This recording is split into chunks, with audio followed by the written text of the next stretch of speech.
How to remove end-to-end encryption in Messenger. Hey guys, welcome back to another episode.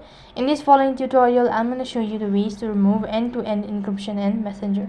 So in order to remove the end-to-end encryption in Messenger, you just have to follow the steps. First of all, you need to go ahead and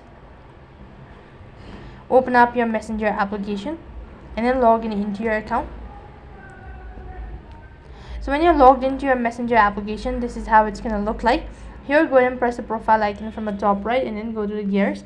And here you should be able to find this option as secret messages.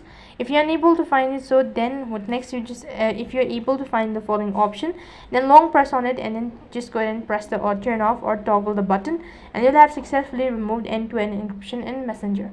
Likewise, if you're unable to find it, so then you just have to go back to your chat page, add the following chat that you wish to complete or remove the end-to-end encryption. Go ahead and press on it and you should be able to remove end-to-end encryption in Messenger. That is all for this video. I hope the video was helpful. Make sure to like, share and subscribe to our channel. Thank you for watching. See you in the next video.